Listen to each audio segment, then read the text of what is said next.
Welcome back. Our topic today is...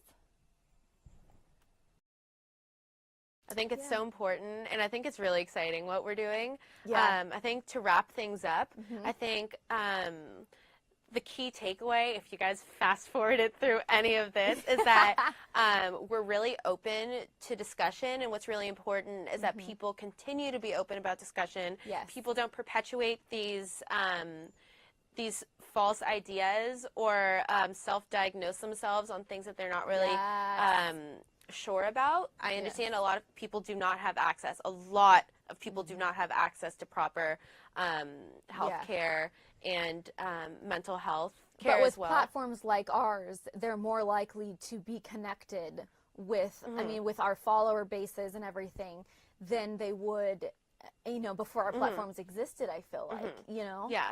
And that's what we want to be able to do for people. It's just one step at a time. I agree. And you don't need a diagnosis to seek help at all. I don't... Because you cannot diagnose yourself. Exactly. It just doesn't work that way. Exactly. You can find people, they're looking at mental health professionals, discussing with other people who you know are going through similar symptoms that you are, opening up to your friends or family, and if they're not open, the internet has a wide array of places to open up about. But be careful, because most people self-diagnose themselves because of like WebMD and stuff. But you know, I know people even that have reached out to me and said, you know, I wonder if I have OCD, and they'll explain it to me, and I'll go, you know, I might go see a therapist, you know, or I might go, same thing that I get every day, you know, but I just think that what's wrong with going and just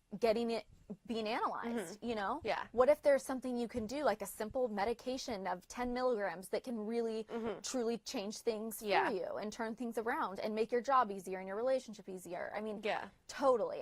And speaking of medication, I know we're supposed to wrap up, but we could talk for days, I feel like, about this sort of thing. I agree. But I was anti-medication for so long because I have a behavioral disorder and I have to live with it for the rest of my life. So I need to learn how to learn the behavioral part and not just take pills and think I'm going to get better. But since I did start taking medication, I had no idea how helpful the medication truly is.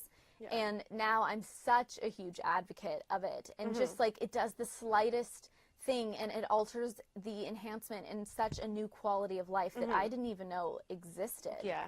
You know? It's a magical thing. It's a magical pill. Yes, exactly. Happy pill. Happy pill! That is why you're here. My therapist told me there's no such thing as a one pill that can make you happy for a specific amount of time. I was like, please, like, I just get like 20 minutes, like an hour, 2 hours. Like, how'd you come up with that name? Yeah, I asked my therapist, like, please, like, psychiatrist, can I, like, is there any sort of pill? And he was like, love no. that. I was like, no happy pill. And I think I joke about that, like, with medication in general. I joke about that with my family and friends and my boyfriend. But really, there are medications that can help. There's no such thing as a pill that will immediately give you happiness.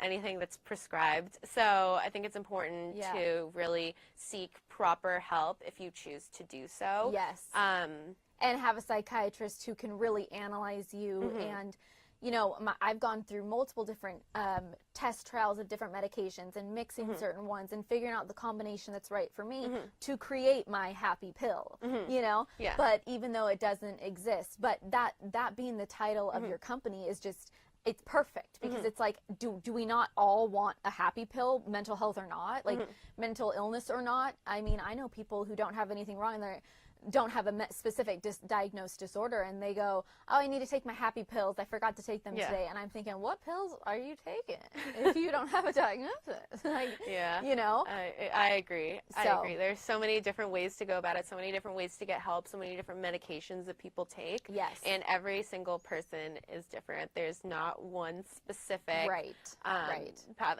Whenever you were in recovery, at the Gateway Institute, there was not one person that had the same thing as you did or the same medications, was there? No, I mean, even in my support group, not one of us had even the same diagnosis or theme. There's so many themes of OCD, and there's different medications work differently and have adverse effects in different people.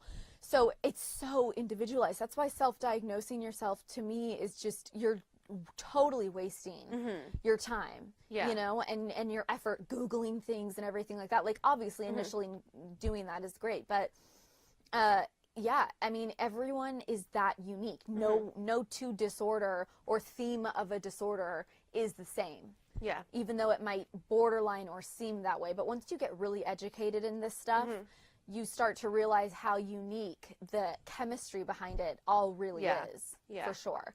But I'm just so happy that I've been connected with you, and I just see so many future collaborations, and I see actually much bigger business ventures that we can get on, and let's just see where this takes us. I agree. It's very exciting. It's very exciting. exciting. So exciting. So you guys are going to see a lot more of us, a lot more of Carrie and Daniela. Whether you like it or not. That's true. That's true. So thank you so much for tuning in. Thank you. We really appreciate it. We really appreciate this larger discussion. And we're going to have some exciting things coming your way. So thank you so much. Thanks, guys. Bye.